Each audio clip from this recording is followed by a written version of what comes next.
I've been living in a little bit of chaos lately. Bad flare into suffering, almost like it's on a loop. It seems when I need oxygen, it's all or nothing. I'm either tethered to this machine 24/7, or I can go almost completely without.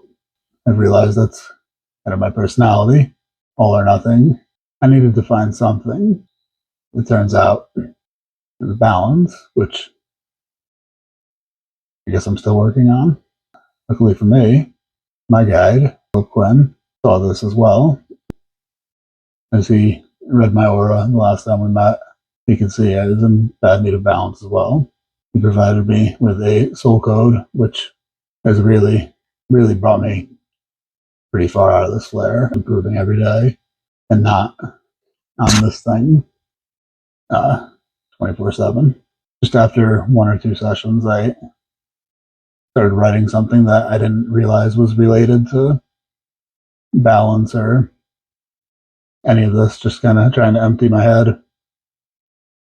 And it all tied right back into this. And it's really something pretty simple, but it just, it seemed profound to me because it's exactly what I needed in the moment. So I just wanted to share that. It's truly amazing the highs and lows we can experience in such short proximity to one another relatively.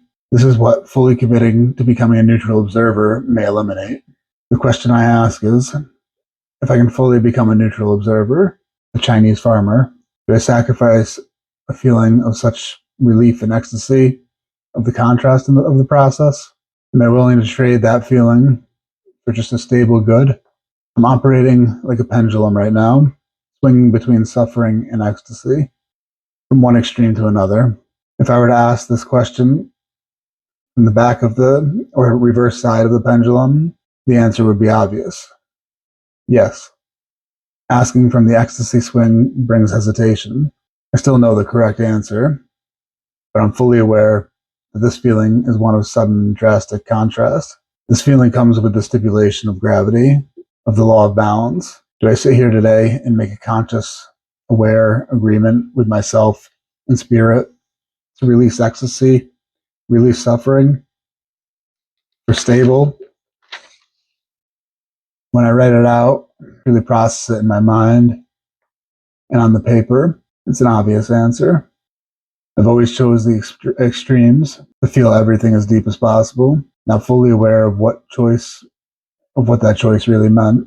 I see now I'm aware of the mechanics I can choose consciously in this moment. I choose to release my need for the pendulum to swing. I choose neutral observer. I choose to remain centered. It's maybe simple, but for me, it feels profound in this moment. The code Philip gave me this week was to return to center. I was not paying that any attention when I began writing this. It's clearly working. I've felt its relief. Now I've worked it out in a way my mind can visualize. Phil and Isaac have essentially given me the gift of stopping the swing. With working this out in a visual way, my logical mind can understand I'm able to make my own conscious choice to stay here. Balance is the law, but if we never swing, if we remain centered, we are operating in continual balance. I choose balance.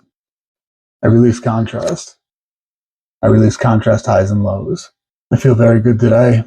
I'm grateful for that. I do not label it as good or bad. It just is. I have no expectation for tomorrow because I am fully engaged in now. Today is not good. It's not bad. It just is. I'm exactly where I am supposed to be. For that, I'm grateful. I can let go, follow intuition, and allow. And from this state, I have more than enough faith and trust to allow the current to carry me to whatever is next.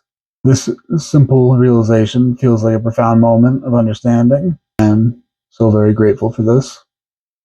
It's all truly very simple. We're the ones that complicate it. It's all part of a connected process. We remember that guidance is always available. We surrender to something more than ourselves. We allow ourselves to forgive ourselves and others. We truly forgive and love ourselves. This allows us to love others so much more fully. This brings in peace and joy. Through love, peace, and joy, we have no fear of being truly authentic. When we live authentically, we understand that we lack nothing, are truly abundant. In abundance, we stop chasing things out of vanity. We stop reaching outside ourselves and remember we have everything we need within. We no longer reach for, we now radiate out from seeker to source, not in a God sense. In this state of balance, we draw in the energy from above and below. We are the receiver of the cosmos and the earth. We are center for those two energy points. I'm unsure if that is the precise order of it all. I know these are steps in the process. I am balanced. I am centered. I am receiver. What I receive radiates from me, available to others. I'm grateful to be able to see this so clearly. This understanding seems like a lesson suffering may have been trying to teach for some time. I'm truly grateful for the growth suffering has brought me. Today will be exactly what it is meant to be. It will be enough, and that's all we ever need.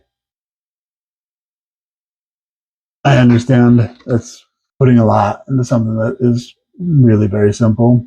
And it's that stuff that hits you in the moments when you need something. You need wisdom and clarity with that wisdom. And just gets you. It's the turnaround with understanding this has been huge.